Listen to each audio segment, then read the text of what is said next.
नमस्कार, मैं Rakesh Sharma your mind opener से आज मुद्दे की बात लेकर आया हूं किसानों की। किसानों का प्रदर्शन पिछले 6 महीने से चल रहा है और इस आंदोलन में तरह तरह की बातें हुई। कुछ लोगों ने किसानों को आतंकवादी कहा, किसी ने कहा कि ये कुछ पॉलिटिकल पार्टीज की कठपुतलियां हैं, किसी ने कहा कि इनके कोई हिडन एजेंडा है, किसी ने कहा कि ये अपने नेतागिरी चमकाने के लिए आए हैं। तरह तरह के आरोप लगे। एक तरफ ये आरोप प्रत्यारोप लगते रहे, दूसरी तरफ सरकार ने 8 बार नहीं 10 बार 11 बार उनसे बातचीत की। सवाल ये उठता है कि अगर वो एक आतंकवादियों का ग्रुप था, सवाल ये उठता है कि अगर वो जिहादी थे, अगर वो उनके कोई अल्टीरियर मोटिव्स थे, सवाल ये है कि अगर वो गलत थे तो सरकार ने उनसे बात क्यों नहीं की। अभी संजय जी ने पिछली सेशन में हमें बताया कि अगर वो आतंकवादी हैं, अगर वो चोर हैं, अगर वो डकैत हैं या गलत आदमी है तो पुलिस के पास पावर से पुलिस उनके खिलाफ एफआईआर करे, उनको अरेस्ट करे। उनको बाहर छोड़ने का क्या मतलब है? और अगर बाहर छोड़ा इट मीन्स कोई प्रूफ नहीं है, कोई ऐसी एविडेंस नहीं है, कोई ऐसे सबूत नहीं है कि वो लोग गलत है। दूसरी तरफ हमारे चौधरी साहब ने कहा कि भाई नहीं, वो अपने हक की लड़ाई लड़ रहे हैं, अपने हक के लिए यहाँ इकट्ठा हुए हैं। हम इन्हीं बातों पे आज बात कर रहे हैं कि इस कोरोना काल में जब पूरे दिल्ली शहर में, इन्हीं आसपास के शहरों में, गांवों में कोरोना बुरी तरह फैल रहा है, तो क्या ये आंदोलन इसी तरह चलना चाहिए या इसको रोक देना चाहिए, स्थगित कर देना चाहिए? इस बारे में हम बात कर रहे हैं। और मैं सबसे पहले अब आ रहा हूँ संजय शर्मा, जो दैनिक भास्कर के चीफ एडिट ब्यूरो हैं, ब्यूरो चीफ हैं। संजय जी बताइए, ये आंदोलन कहाँ तक जायज मानते हैं आप इसको? देखिए राकेश जी, ऐसा है कि इस देश में इससे पहले भी आंदोलन होते रहे हैं और बड़े बड़े आंदोलन होते रहे हैं। यहाँ तक कि हमने जो आज़ादी पाई है वो भी एक बड़े आंदोलन के बाद और कई दशकों के आंदोलन के बाद हमें आज़ादी मिली। इसलिए किसी भी आंदोलन को पूरी तरह से गलत नहीं कहा जा सकता और ना ही इस तरह की किसी किन्हीं चीजों को लेके हमारी असहमति हो सकती है, सहमति हो सकती है। कुछ चीजें अच्छी हो सकती हैं, कुछ चीजें खराब हो सकती हैं। जैसा कि अभी आपने कहा कि भाई किन्हीं लोगों को उस आंदोलन की वजह से परेशानी हो रही है। निश्चित रूप से इस बात का ख्याल रखा जाना चाहिए कि अगर कोई ट्रैफिक की समस्या है कहीं कोई, लेकिन ये भी एक दूसरा प्रश्न है कि कोई भी आंदोलन घर में बैठ के तो किया नहीं जा सकता। उसको या तो मैदान में करना पड़ेगा या फिर आपको सड़क पे करना पड़ेगा। और ये आंदोलन को कहा कि किसी भी आंदोलन के प्रति लोगों का ध्यान आकर्षित करने के लिए लोग तरह तरह की चीजें करते। यानी कि भगत सिंह ने भी, आपको याद हो तो असेंबली में बम फेंका था, लेकिन बम वैसी जगह फेंका था जहां पे किसी को नुकसान ना हो, और बम इतना पावरफुल भी नहीं था कि जिससे उसको किसी को नुकसान हो। इसलिए किसान कोई अगर ऐसी चीज कर रहे हैं कि जिससे किसी को थोड़ी सी परेशानी तो जरूर हो लेकिन बहुत बड़ी परेशानी ना हो, तो मेरे ख्याल में इसमें कुछ गलत नहीं है और संविधान इसको इस बात की इजाजत देता है। जी जी, तो सिलेक्शन जी, आप अपनी बात कहें। किसान के ऊपर आरोप लग रहा है कि वो जो वहां धरने पर बैठे हैं वो किसान नहीं है, वो कुछ पॉलिटिकल पार्टीज के एजेंट मात्र है और वो किसानों का प्रतिनिधित्व नहीं करते। क्या ये सच है?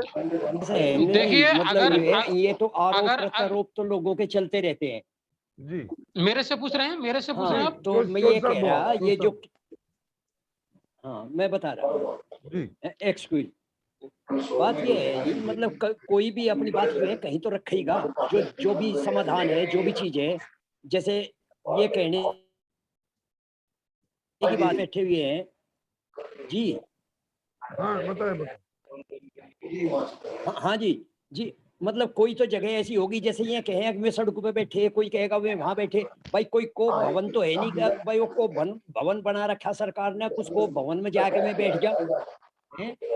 अच्छा, दूसरी बात ये है अगर भाई जो है कोरोना से बचते बचाते हुए मैं अपनी बात रख रहे, यही तो शो कर रहे हुए कोरोना पे। तो किस सीजन में भी, पूरे सीजन में गन्ना सप्लाई किया।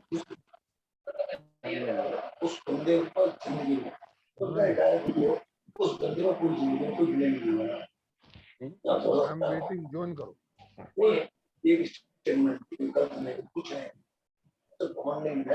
जी जी हाँ जी, मतलब आप ये है बताएं, ना जी, आपके यहाँ कोई किसानों की और आवाज समस्या। आ रही है किसी के यहाँ? तो उसको आवाज को थोड़ा बंद कर दे, आवाज आ रही है, डिस्टर्बेंस आ रही है किसी के यहाँ से। मेरे किसी के यहाँ से, मुझे नहीं पता पास किसके यहाँ हाँ, से गुप्ता जी बैकग्राउंड। के यहाँ से आवाज आ रही है, गुप्ता जी के यहाँ से आ रही है। गुप्ता जी, क्लाइंट्स को कहो थोड़ा देर बाद में बात कर ले। हाँ जी, हाँ, आप बताएं जी, जोश साहब बताएं, अपनी बात रखें। हाँ हाँ हाँ जी, मतलब समस्या जो है ना जी, किसान जो है ना, वैसे कोई खुशी में तो बैठे हुए नहीं है, अपनी तकलीफ में बैठे हुए हैं। जैसे ये लोग कहे, मैं ये कहता हूँ, मैं मानता हूँ भाई तकलीफ होती है, किसी को भी तकलीफ होती है। जैसे भाई दिल्ली में तकलीफ है, पब्लिक को तकलीफ है, पर किसान भी तो अपनी तकलीफ में बैठे है। वरना ऐसे में से बैठे हुए हैं, मजबूरी में ही तो बैठे हुए हैं, कोई खुशी में नहीं बैठे हुए हैं। रह गया कोरोना टाइम की बात, मतलब ये कह रहे हैं भाई कोरोना टाइम में उठ जाने, ये सरकार को भी तो सोचना चाहिए भाई कोरोना टाइम है, कुछ तो हम्बिलिटी दिखानी चाहिए, कुछ सहानुभूति होनी चाहिए किसानों के संबंध में। तो किसान तो अपने बचते बचाते काम करेंगे। जैसे मैं अभी मैं बैठा, मैं यहाँ इतनी खुली जगह में रहता हूँ, मैं फिर भी मास्क और गमछा लगा के रखता हूँ। हमारे बच्चे भी ऐसे ही प्रिकॉशन बरतते हैं। तो ये है जी भाई, नहीं समस्या इतनी है। आप जी, ये मैं आपसे, हाँ, किसानों की मूल समस्या क्या है इस बिल को लेके, मतलब क्या है ये, किस वजह से इतना बवाल है? नहीं, किसानों की तो मूल समस्या जो है ना जी, देखो गवर्नमेंट की कितनी पॉलिसी फेल हो रही। मतलब अभी अभी मंडियों में इन्होंने अरबों रुपए खर्च किए, मंडी बनाई, हमारे सामने ही बनी है अभी। अभी मंडियों को फेल कर रहे। एमएसपी प्राइस जिसे कहे, मिनिमम सपोर्ट प्राइस जिसको बोलते हैं जी, मिनिमम सपोर्ट प्राइस क्या है? मैं ये कहता हूँ किसान को तो लाभकारी मूल्य मिलना चाहिए। अगर मुझे, तो किसान तो अपनी मजबूरी में बैठा है। एमएसपी का तो मतलब ही दूसरा है। मैं तो एमएसपी से बढ़ के आगे बढ़ के बात करना चाहता हूँ, और किसे लाभकारी। मैंने आप ये मान के चलो, कॉस्ट ऑफ प्रोडक्शन, मैंने इकोनॉमिक्स में फार्मूला पढ़ा, पूरी दुनिया का फार्मूला है। लागत खर्च के आधार पर उसकी कीमत तय होती है। यहाँ किसान का कोई लागत खर्च ही नहीं, कोई लागत खर्च के आधार पर कोई कीमत ही नहीं दे रहा। गेहूं की नहीं दे रहे, गन्ने की नहीं दे रहे। गन्ने की कीमत जो है अब से 4 साल पहले तय हुई थी। वह 4 साल के बीच में, यानी डीजल, आप ये मान के चलो 17,000 रुपए का 200 लीटर ढोल आ रहा। ये एक दफे जुताई में एक दफे में सफा जा। अच्छा, बिजली के बिल हमारे बढ़ गए। अगर हमने 1 महीने का बिजली का 12 का बिल नहीं दिया, तो नेक्स्ट मंथ में हमारा जो है वो जो है पेनल्टी लग के आ जा। यानी जैसे पहले कहा करते थे चक्रवर्ती ब्याज से लोग घबरा जाते थे, ये चक्रवर्ती नहीं, ये तो हर महीने बढ़े इनका। अच्छा, हमारा गन्ने का कोई पेमेंट नहीं। मैं यहाँ पर मैं बैठा हुआ हूँ, शामली डिस्ट्रिक्ट में हूँ मैं। मैडम, मैं आपसे भी रिक्वेस्ट कर रहा, आपको मैं बता देना चाहता हूँ कि हमारा अभी ये बजाज फैक्ट्री 30 नवंबर तक का पेमेंट दिया, और 1 नवंबर में फैक्ट्री चली। किसान कहाँ जा, कहाँ मरे? किसान को तो मरने के लिए जगह भी नहीं मिल रही। किसान परेशान है, इसीलिए आंदोलित है। जी, ये समझने की बात है। तो सरकार को भी तो ये समझना चाहिए भाई, जिन लोगों की ये एक बंधी आमदनी है, मुस्तकिल आमदनी है, वे लोग तो खुश हैं। किसान की तो कोई बंधी आमदनी भी नहीं, और उसका भी पेमेंट। हम ये कहेंगे, ये बार बार ये कह रहे हैं भाई किसान का कर्जा माफ कर दो, किसान की ये बात माफ कर दो। हम ये कहें माफी क्यों करो? मतलब हमारी चीज का सही मूल्य दे दो, उचित मूल्य दे दो, हमें लागत खर्च के आधार पर हमारी चीज का मूल्य दे दो। क्यों करो हमारे पे यार नजरे इनायत? बहुत बड़े। मतलब गुप्ता जी मुस्कुराए, गुप्ता जी पर्चिधि की बात मैं आपको बता बताएं। दूं, गुप्ता जी, हाँ जी, रविंदर जी, किस, अनम्यूट कर लें, रविंदर हाँ जी।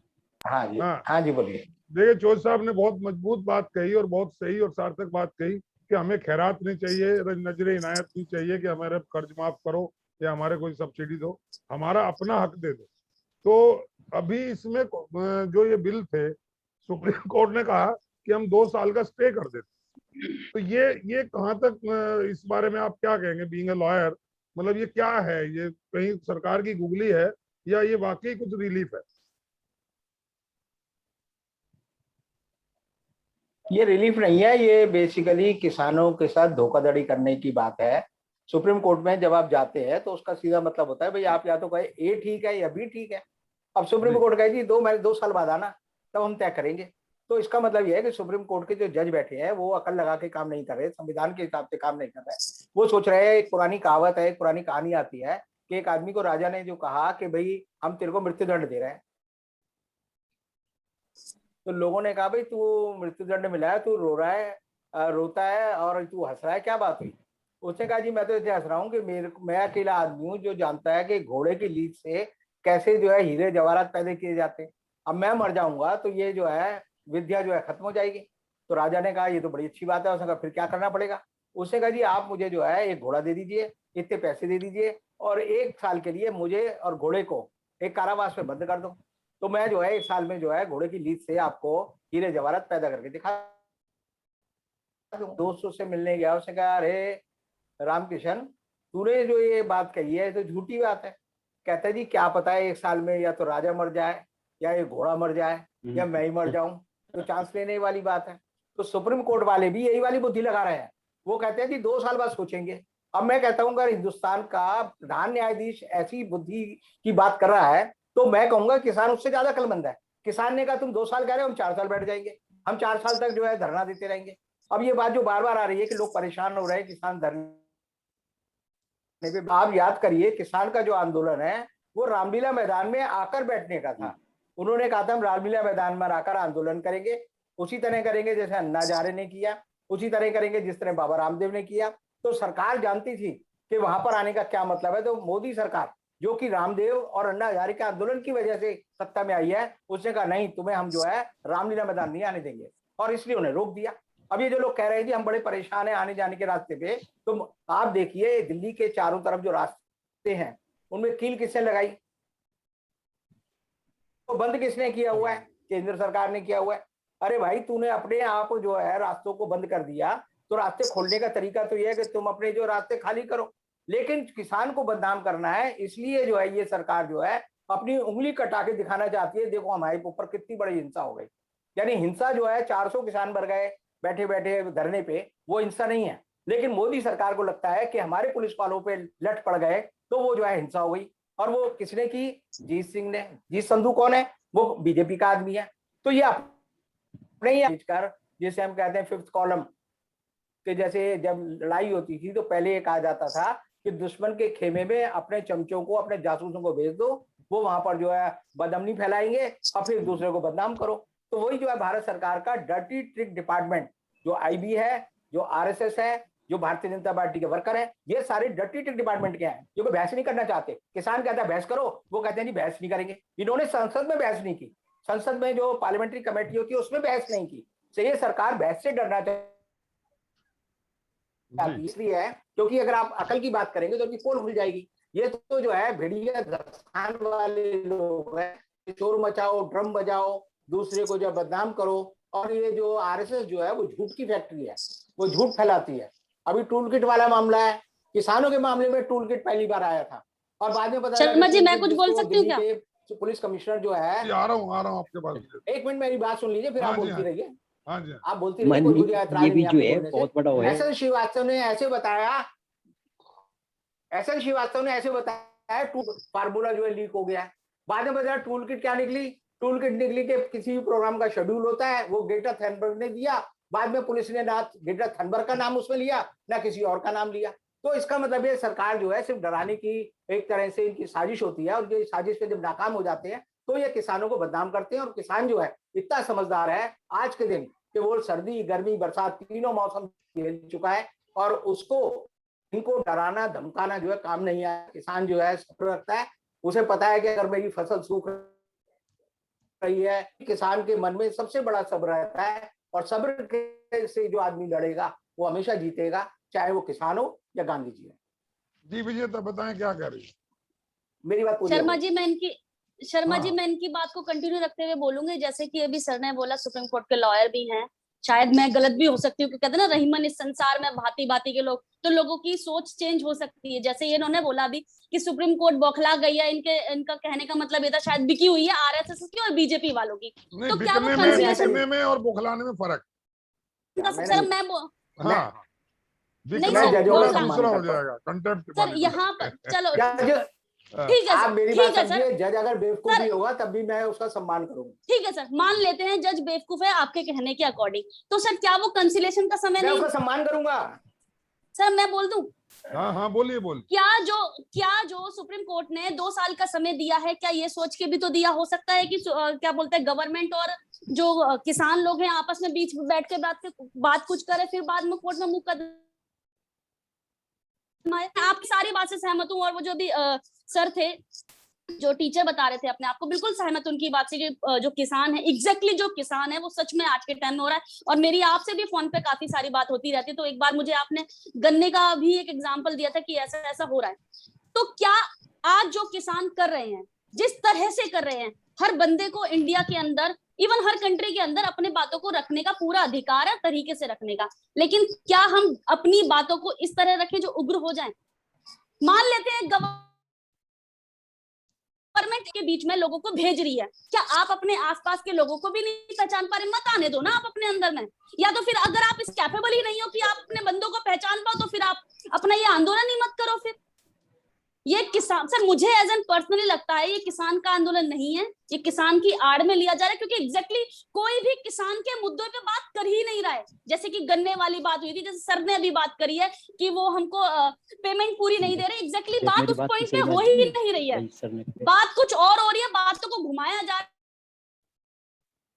केवल नेता अपना जमीनी स्तर तैयार कर रहे हैं, चाहे वो गवर्नमेंट। अभी सर ने कटीले तारों वाली बात भी करी कि कटीले तार लगा दिए, भाई क्यों नहीं लगाएगी कोई? क्योंकि कहते ना दिल्ली में, तो बिल्कुल क्लियर बोल रही हूँ सर, दिल्ली गवर्नमेंट कुछ कर नहीं पा रही है। कहीं ना कहीं इन जो किसान आंदोलन है, जो किसान नेता हैं, उनको दिल्ली गवर्नमेंट का कहीं ना कहीं संरक्षण मिला हुआ है, नहीं तो इनका वही हाल होता जो और आंदोलनों का हुआ है। जिस टाइम आप सीए की बात करेंगे, वो उस टाइम अभी आपको लगेगा वो ठीक था या गलत था, लेकिन फिर वहां से क्यों हट गए?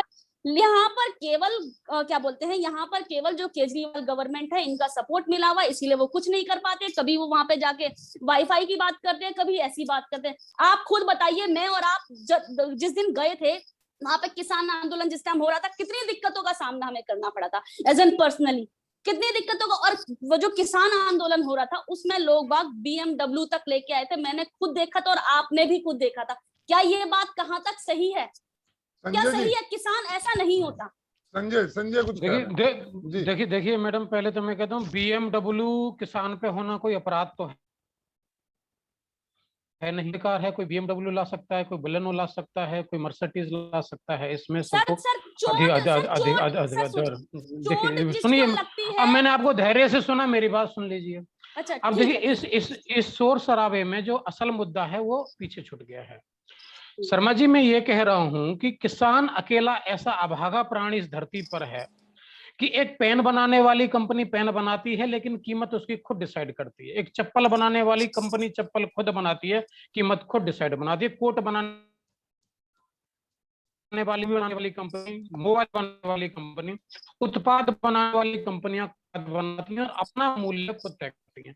आखिर किसान एक ऐसा प्राणी है जो लड़ाई करता है, गुड़ाई करता है, करता है, चलाता है, लेकिन उसका मूल्य निर्धारण कोई और करता है। ये बहुत ही किसान के साथ दुर्भाग्य की बात। ये व्यवस्था में कहीं ना कहीं गड़बड़ है जी।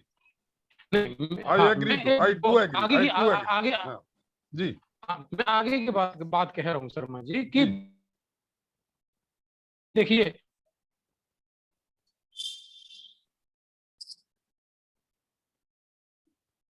जी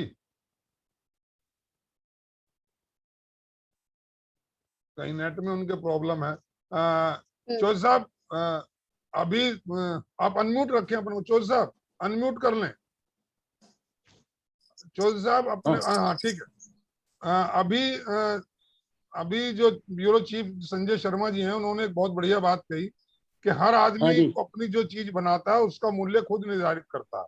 एक किसान वर्ग ही ऐसा है कि फसल वो बोता है, फसल में मेहनत वो करता है और उसका मूल्य निर्धारण करती है दूसरे लोग। ये एक विडंबना है और ये वाकई एक बहुत सीरियस मुद्दा है। तो इसमें आपका क्या कहना है? हाँ, मैं तो पहले ही मतलब इस चैनल पे भी कह चुका, पहले भी कहता हूँ, कॉस्ट ऑफ प्रोडक्शन के आधार पे जो है कीमत तय होनी चाहिए और कॉस्ट ऑफ प्रोडक्शन के आधार पे ही यही तय कर दें हमारी, हमें इसमें भी ऐतराज नहीं है। यानी हाँ जी, मतलब मेरा कहने का मतलब ये है, हम तो इससे भी सहमत हैं, हमारी कीमत भी यही तय कर दें, पर हमारा इतना तो ध्यान कर लें कॉस्ट ऑफ प्रोडक्शन जिसे लागत खर्च कहें उसके आधार पर तय कर दें।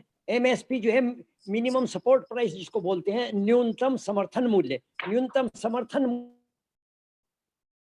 मूल्य तो सर बिल को अमेंडमेंट करने की बात कर रहे हैं ना हम यहाँ पर किसान हमेशा बिलों को खत्म करने की बात क्यों करते हैं? बिल में अमेंडमेंट भी तो हो सकता है। कोई भी चाहे आईपीसी ले लीजिए, आईपीसी में आज तब से जिस टाइम बनी थी तब से लेकर आज तक कितने अमेंडमेंट हुए हैं? तो क्या बिल जो बन जाएगा फिर उसमें कभी अमेंडमेंट नहीं हो सकता? हमेशा खत्म करने की बात करते हैं, लड़ाई की बात करते हैं, हम झंडे फहराएंगे, हम ऐसा करेंगे, हम वैसा करेंगे, हम क्या बोलते हैं आज हम काला दिवस बनाएंगे। अमेंडमेंट नहीं हो सकता क्या बिल के अंदर? जी बताएं जो साहब, इनका सवाल है कि अगर वो बिल बना है तो उसमें संशोधन तो हो सकता है, फिर किस बात की लड़ाई? और संशोधन के लिए सरकार तैयार है। हाँ तो संशोधन सर भी तो बतावे वे। अब क्या संशोधन कर रहे हैं हम, जब भी तो पता चले। सर एक संशोधन तो सेकंड बता देना चाहिए, उनके हाथ में तो सत्ता है, वे तो सब कुछ कर सके। सर सपोज करो ये जो बिल आया है ये एक बीमारी है, मान लेते हैं एग्जाम्पल के तौर पे, क्या जब तक बीमारी हमको पता नहीं चलेगी उसका हम पहले से इलाज कर लेंगे? हमें नहीं पता चलेगा। जिस टाइम बिल बनाया जाता है, जो गवर्नमेंट जो काफी जो हमारी लेजिस्लेचर बनाती है, जो सब कुछ बिल जो पास होता है जिस तरह से, पहले नहीं पता चल सकता ना कि उसमें क्या आगे कमियां आ सकती हैं या क्या कमी होगी। और सर सबसे सर आप भी वकील है, हम सब वकील यहाँ पे बैठे हुए हैं, सभी सुप्रीम कोर्ट से हैं, ये तो संशोधन का अधिकार तो हम तो कोई गवर्नमेंट से हमें पूछना नहीं पड़ेगा, किसी से कुछ पूछना नहीं पड़ेगा, खुद ही। क्या आप खुद देखिए जब 376 जब निर्भया कांड हुआ था तब क्या 376 की डेफिनेशन चेंज नहीं हुई थी या एसिड अटैक जैसे सेक्शन नहीं ऐड हुए थे? हो ठीक, सकते हैं ना? गुप्ता जी बात संशोधन की चली है, अनम्यूट कर लीजिए। हाँ, बात विजेता ने उठाई है कि अगर ये बिल आया है और इसमें कोई कमी है तो इसमें अमेंडमेंट्स तो हो सकते हैं, संशोधन भी तो हो सकते हैं, और उसके लिए सरकार तैयार है। तो फिर बिल क्यों, फिर ये बिल के लेके हल्ला क्यों और क्यों आंदोलन? पहली बात तो ये बिल नहीं है, ये एक्ट बन चुका है, इस समय कानून है ये जी। और दूसरी बात ये है कि जो जब पार्लियामेंट में बहस होनी थी तब गवर्नमेंट ने बहस नहीं होने दी, लोकसभा में बहस नहीं हुई, राज्यसभा में बहस नहीं हुई, इवन के यानी राज्यसभा के जो डिप्टी स्पीकर डिप्टी चेयरमैन है, उन्होंने जो है 5 मिनट में कर दिया। 3 बार किसी बिल को जब पेश किया जाता है तो उसका तरीका ये होता है कि उसे 3 बार पढ़ा जाता है और 3 बार पढ़ने के बाद उस पर जो है एक एक आदमी जो संशोधन देता है उस पर बहस होती है, उस पर वोटिंग होती है। लेकिन जो डिप्टी चेयरमैन है उसे बार बार कहा eyes have it, eyes have it, eyes have it. मैं आज आपको दोबारा कह रहा हूँ, मैं हमेशा कहता हूँ कि डिप्टी चेयरमैन को ये नहीं पता eyes have it, eyes have it का मतलब क्या होता है। तो जिस आदमी को ये नहीं पता उसने जो है बिल पास कर दी है और बिल पास करके अब सरकार समझती थी कि हम जो है अपनी धीगा मस्ती से, अपनी जोर जबरदस्ती से डरा धमका कर जो है किसान को मजबूर कर देंगे। तो सरकार की सर यहीं पर सर नहीं, मैं फिर दोबारा से अपनी बात कहना चाहूंगी, शायद इनको नहीं समझ आई है, मैं यही दोबारा से रिपीट करना चाहूंगी। जैसे किसान आंदोलन में बीएमडब्ल्यू वाले हैं तो नेचुरल सी बात है, उसमें बड़े बड़े सुप्रीम कोर्ट के भी लॉयर्स उसमें होंगे। नहीं, लॉयर का होना अधिकार अलग बात देती है किसी को। मैं सिर्फ ये सर कह रहा नहीं हूं। होंगे सर डेफिनेटली होंगे। क्या क्या अगर वो बिल बन गया है, बिल से एक्ट बन गया है, क्या उसमें संशोधन जैसा नहीं हो सकता? क्या हो सकता है ना। हम क्यों अड़ गए हैं, क्यों किसान लोग अड़ गए हैं कि नहीं ऐसा ही होगा, ऐसे ही होगा? अरे जिससे बिल पास किया है वो अमेंडमेंट करके बताया जी हमने अमेंडमेंट कर दिया। यानी कि किसान से आप जो है किसान को आप सुप्रीम यानी पार्लियामेंट के ऊपर समझते हैं क्या? आपने बिल पास कर दिया, किसान कह रहे गलत है, आप कह रहे संशोधन करेंगे, आप कर लो संशोधन। और तो उन संशोधन को करने ऐसी बात हो गई कि पहले उन अमेंडमेंट्स को करने के लिए ही तो बातचीत के दौर चले सर। उन बातचीत के बल्कि दौरों का वो बातचीत के दौर नहीं चले, वो बातचीत के दौर नहीं चले। मैं आपको यही कह रहा हूँ, जिस आदमी को अधिकृत किया गया है उस आदमी को फैसला लेने का अधिकार नहीं है। ये बातचीत होनी चाहिए नरेंद्र मोदी के बीच में और किसानों के प्रतिनिधि के बीच में। ये जो कृषि मंत्री है उसकी हैसियत जो है आप समझिए, वो कोई फैसला नहीं ले सकता। वो जो है जब भी बैठक होती थी उसमें 80 से ज्यादा आईएएस ऑफिसर होते थे, सरकार की तरफ से 250 लोग जाते थे और वो 250 लोग जो है वो चुपचाप बैठ के बात सुनते थे और किसी भी बात का वो जवाब नहीं देते थे। वो कहते थे आपने ये बात कह दी है, अगली बार हम फिर बात करेंगे। तो ये बात जो है वो इस तरह है जैसे माथे पर सरकार जो है ये बताए कि हम इस पे अमेंडमेंट कर रहे हैं। सरकार एमएसपी पे ही बोल रहे, एमएसपी पे कहती है कि हम जो है आश्वासन दे रहे हैं। मान लीजिए आश्वासन दे दिया कि एमएसपी लेगी और कल को तो चुना हुआ आपका कृषि मंत्री है, उसने बात कही थी। आप सरकार की बात तो समझो। हमेशा अनपढ़ आदमी भी जानता है, गाँव में कहते हैं ताकि मौके और वक्त जरूरत पे काम आए, हमेशा लिखा जाता है। चौधरी साहब बताएंगे कि ताकि मौके पे काम आए, क्योंकि जवान आदमी, दो आदमी आपस में कर रहे हैं, अगर उनमें से कोई मर गया, मरना भी है, तो उसका असूल क्या है? उसका असूल है कि उसे लिखतम जो है बख्तम से ज्यादा चलती है। लेकिन ये सरकार जो है बख्तम पे चलती है, लिखतम पे नहीं चलती। और इसीलिए सरकार के साथ जो फजीयत हो रही है वो यही हो रही है कि इनकी जो पूरी की पूरी राजनीतिक ढांचा है इनका, इन पे कोई यकीन नहीं करता, झूठ बोलते रहते हैं सुबह शाम दोपहर रात। अगर आप लगाएंगे कि ट्रंप ने ज्यादा झूठ बोला, आज मोदी जी सबसे आगे जो है दुनिया में। शर्मा जी, मैं कुछ बोलूं क्या? जो झूठी बोलते हैं और कुछ नहीं बोलते। मैं आ रहा हूँ तुम्हारे पास भी। सर मैं ये पूछना चाह रहा हूँ, आपने इतनी बातें कही, तो क्या एक सवाल मैं आपसे कर रहा हूँ, आप बड़े आंदोलन के साथ जुड़े हुए हैं, बहुत आंदोलन में आपने हिस्सा भी लिया है, बड़ी पैरवी भी की है। मुझे आप एक बात बताइए कि आपने सरकार पे आरोप लगाया कि उसने ये जबरदस्ती बिल पास कर दिया और आनंद फानन में कर दिया, बिना एक प्रोसीजर को अडॉप्ट किए कर दिया। ऐसी सरकार को क्या फायदा हो रहा है इस बिल को पास करवाने में या एक बनाने में? क्या सरकार को किसानों का नुकसान करके कोई फायदा है? और ऐसा क्या हिडन एजेंडा था जो इतना एक बुलाया जा रहा है ये कि सरकार ने अपने हित के लिए किया? इस सरकार की मॉडस ऑपरेंडी समझ लीजिए। इस सरकार के प्रधानमंत्री की हिम्मत नहीं होती प्रेस कॉन्फ्रेंस कर ले, आमने सामने बातचीत कर ले, वो आते हैं प्रॉम्प्टर पे। सर शर्मा जी, मैं कुछ पर्सनल एक्सपीरियंस शेयर करूं अपना? बताने दो, मैं फिर आ रहा हूँ तुम्हारे पास। हाँ, गुप्ता ही बता रहे हैं कुछ। मेरा सवाल सिर्फ ये, दोबारा रिपीट कर रहा हूँ, आई रिपीट, कि सरकार को ऐसा क्या बेनिफिट है इस एक्ट को लाने में? देखिए सरकार को क्या बेनिफिट है। अगर सरकार खुले दिल से होती तो बिल लाने से पहले बात करती, बिल लाने के बाद बात करती। हर सरकार जो है, जैसे हम लोग बात कर रहे हैं, वो खुले दिल से बात करते हैं। अगर सरकार उसे अपने मूंछ का सवाल बना ले और मूंछ का सवाल बनाकर कहे कि जो हमने कर दिया हम तो गलत कर ही नहीं सकते, हमारे हाथ से, हमारी कलम से कभी कोई गलत काम हो ही नहीं सकता, अगर कोई ये मान ले तो उस आदमी से आप ना बात कर सकते ना बात। संजय जी, ये सरकार जो है सिंगल साइडेड है जी। आपको क्या लगता है सरकार को ऐसा क्या बेनिफिट हुआ इस एक्ट को लाके, जब किसान कह रहा है कि हमें नहीं चाहिए ये जो तुम दे रहे हो? गवर्नमेंट कह रही है कि हम तुम्हारे हित के लिए लाए, लाभ के लिए लाए। किसान कह रहा है हमें लाभ चाहिए ही नहीं, हमें यही चाहिए नहीं, वापिस लो। ये क्या, मतलब आप क्या समझते हैं इसमें है क्या ये कार्य? शर्मा जी, ऐसा है, मैंने अपने पत्रकारिता के कैरियर में ये पहली बार देखा है कि सरकार किसी वर्ग का भला करना चाह रही है, खुलेआम सड़क पे आ रहा है कि भाई हमें अपना भला कराना ही नहीं है, पहली बात।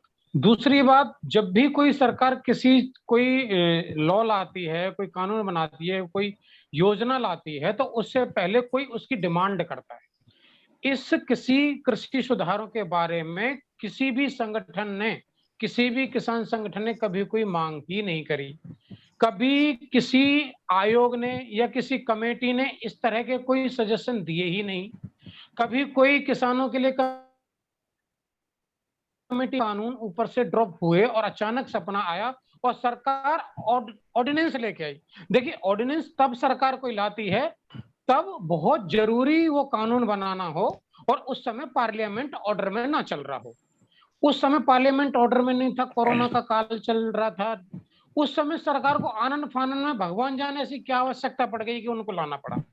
देखिए, सबसे पहले अगर इस बात को शर्मा जी समझना है तो इन जो तीनों बिलों की बिल एक्चुअली दो हैं, कानून दो हैं, एक नियम संशोधन है, कानून दो ही हैं। पहला तो उनको समझने की हमें आवश्यकता पड़ेगी। पहला है आपका वाणिज्य, कृषि उद्योग और उसका व्यापार, कि किसान कहीं भी अपने माल को ले जाके बेच सकता है। तो ये तो पहले ही प्रोविजन था कि किसान कहीं भी अपना माल बेच सकता था। दूसरा सबसे बड़ा और जो सबसे बड़ा डेंजरस वो है, वो इन्होंने जो किया है वो है आवश्यक वस्तु। ये शर्मा जी इतना घातक है कि यही इन्होंने जो चंद उद्योगपति है ना, जिन पर आरोप लगता है, उन्होंने यही कहा है कि सबसे पहले अगर हमें कॉन्ट्रैक्ट फार्मिंग करनी है तो सबसे पहले इस संशोधन जो पहले से कानून बना हुआ था कि जो आवश्यक वस्तु है उसका आवश्यकता से अधिक कोई भंडारण नहीं कर सकता, क्योंकि अगर उनका भंडारण आवश्यकता से अधिक की अनुमति दे दी जाए तो जितने भी बड़े बड़े कॉरपोरेट घराने हैं उन किसानों से खरीद के और उसका भंडारण कर लेंगे, और नतीजन ये होगा कि महंगाई बहुत ज्यादा बढ़ जाएगी। संशोधन करके और ये खुली छूट दे दी है कॉन्ट्रैक्टर्स को कि वो जितना मर्जी चाहें भंडारण कर सकते हैं, और ये किसानों के लिए और हम सब लोगों के लिए, आम जनता के लिए भी बहुत बहुत बड़ा घातक कदम होगा शर्मा जी। जी अब होगा क्या कि जैसे कि आपने देखा होगा कि पहले भी बीएसएनएल, एमटीएनएल जब जो सरकारी कंपनियां टेलीफोन विभाग में थी, तो निजी कंपनियों ने आके बहुत सारे रेट सस्ते कर दिए, बहुत सारे लोग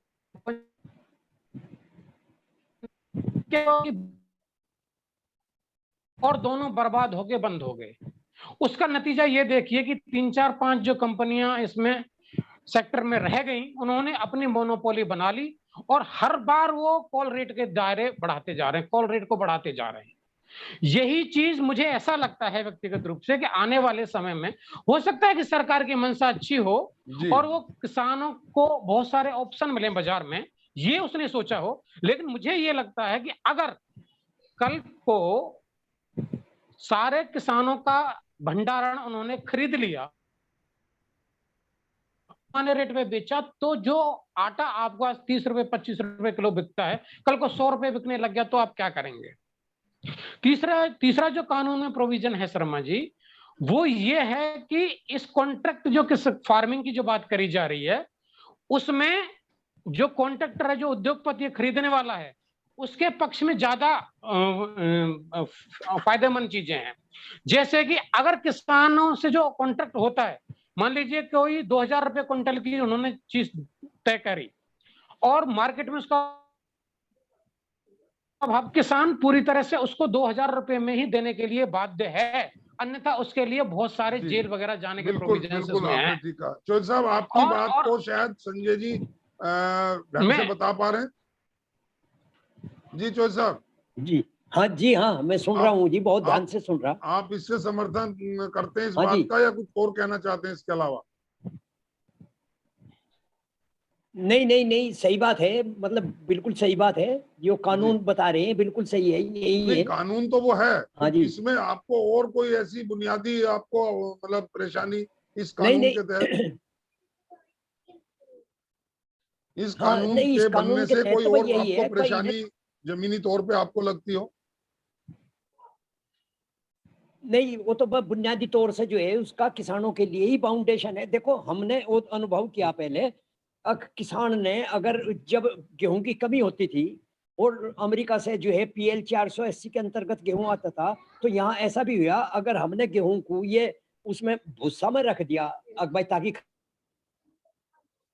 खराब मार मार के देखते थे, स्टोर तो नहीं कर रखा, एक जमाना तो वो था, अब इन्होंने कर दिया, युवा कुछ उद्योगपति कितना ही स्टोर कर लें, इसीलिए तो अडानी और उसकी बात आ रही है। भाई बताएं विजेता, ये आरोप है खरीद लेंगे। शर्मा जी एक और अंतिम बात मैं कहना चाहूंगा इसी कड़ी में, हमारे पास कि सबसे जो खतरनाक वो है कि इसमें जो अपील का अधिकार है, यानी कॉन्ट्रैक्ट और फार्मर और कॉन्ट्रैक्ट के बीच में अगर जो होता है, नहीं है अधिकार, एसडीएम वो के पास, कोर्ट को नहीं है, वो और एसडीएम के पास जाने का आपसे ज्यादा कौन जानता, आप तो वकील आदमी हो, नहीं वो तो है, वो तो है, उसमें खाते खाते परेशान हो जाएगा। बताएं विजेता, दूसरी बात, अगर जो आपके पास सर, मैं यहाँ पर यही बोलूंगी, मैं दोनों में इवन सबकी बात से सहमत हूँ। ठीक है, शायद बिल में कमी हो सकती है, जिस टाइम जिसको चोट लगती है वो ज्यादा अच्छी तरह जानता है, शायद मुझे चोट नहीं लगी, मैं किसान नहीं हूँ, तो मैं ज्यादा अच्छी तरह से नहीं बता सकती कि एग्जैक्टली क्या होगा। लेकिन सर, जब अब आप सरकार की बातों पे आ जाओ, जब सरकार कहते हैं ना लेटरबाजी करती है, शोबाजी करती है, कहते लगती थोड़ी सी बताती ज्यादा है, तो किसान नहीं कर सकते ऐसा क्या? किसान क्या अपने मन में ही बातें रख के बैठे हुए हैं? जो भी आपको दिक्कत है, जो भी पॉइंट है, वो लेटर नहीं कर सकते। लेकिन किसानों की छवि क्यों खराब हो रही है? किसानों की छवि इसीलिए खराब हो रही है सर, शर्मा जी, मैं अपना पर्सनल एक्सपीरियंस शेयर करूंगी। मैंने एक चैनल पे दिया था इंटरव्यू, मेरी फ्रेंड ने जब इंटरव्यू दिया, किसानों के अगेंस्ट उसने कुछ बोल दिया, शाम तक उसका नंबर ऐसा वायरल हो गया ना, किसान आंदोलन में जो वहां पे लोग बैठे हुए हैं, उसको इतनी गंदी गंदी गालियां पड़ी है। क्या हम लोगों की छवि खराब नहीं होगी उनके खिलाफ? या मैं नहीं बोलूंगी किसान आंदोलन कैसा बैठा हुआ है, ठीक है सर, मैं इसीलिए तो हम गुंडे बोलते हैं उनको, हमारी मजबूरी है उनको गुंडे बोलना, क्योंकि उनकी हरकतें ऐसी हो गई हैं। देखिए मैडम, किसी भी आंदोलन में तो गुंडागर्दी में आंदोलन घुस में जाते जाने हैं। से चलिए आप आपने अपनी पूरी बात बहुत कम्युनिटी को बढ़िया नहीं तरीके से नहीं नहीं रखी। कह सकते हैं। हम इस बात को अभी और आगे भी जारी कभी रखेंगे। बात ये है, मेन मुद्दा ये है कि किसानों की जो बुनियादी समस्याएं हैं उन तक सरकार शायद पहुंची नहीं है या पहुंचना नहीं चाहती है। सरकार की नीयत ठीक नहीं है, कुछ ना कुछ तो कहीं गड़बड़ है जो ये हल्ला गुल्ला है। अब इस हल्ले गुल्ले को किस तरीके से एक योजनाबद्ध तरीके से शांतिपूर्वक तरीके से चलाया जाए, या इसमें कुछ ऐसे एलिमेंट घुस जाए और उनको किसान नेता नजरअंदाज करें जिससे आम आदमी को दुख हो, परेशानी हो, वो नहीं होना चाहिए। बिल्कुल आंदोलन करना उनका हक है, संवैधानिक हक है, वो करें। लेकिन आज कोरोना काल में थोड़ा सा एहतियात, एक अपील पब्लिक की तरफ से ये भी है कि भले ही उनको ना हो या उनको हमारे दिल्ली वालों से लग जाए या आने जाने वाले वहां जो गैदरिंग जो समूह इकट्ठा है उससे हो जाए, वो फिर गांव में जाए तो गांव में ना फैल जाए। ये एक एहतियात उनको भी देखनी चाहिए। उसको शॉर्ट रूप में कर दें, सूक्ष्म रूप में कर दें, और जब समय ठीक आ जाए तब अपना आंदोलन फिर उग्र कर लें या व्यापक रूप से कर लें। ये एक अपील हमारी रहेगी कि हम चाहते हैं आंदोलन करना उनका नैतिक उनका मौलिक अधिकार है, करें, लेकिन वो इसको मद्देनजर भी रखें कि आज के समय में कोरोना काल जो चल रहा है बहुत भयावह है। भले ही हमसे उनको लग जाए या उनसे जाके गांव में, वो गांव में जाते हैं अपने अपने, वहां लग जाए, इसका विशेष ध्यान रखना चाहिए उन लोगों को। और अगर इस तरह रहा तो सरकार से बातचीत तो होगी। अगर सरकार को बातचीत ना करनी होती, रास्ते बंद करने होते, तो शायद आंदोलन को कुचल दिया गया होता। कहीं ना कहीं संभावनाएं हैं, इसीलिए आंदोलनकारी भी हैं, इसीलिए सरकार भी अपनी जगह है। और मैं समझता हूँ इसका सही सकारात्मक कहीं एक नतीजा निकलेगा, कहीं इसका अच्छे नतीजे निकलेंगे।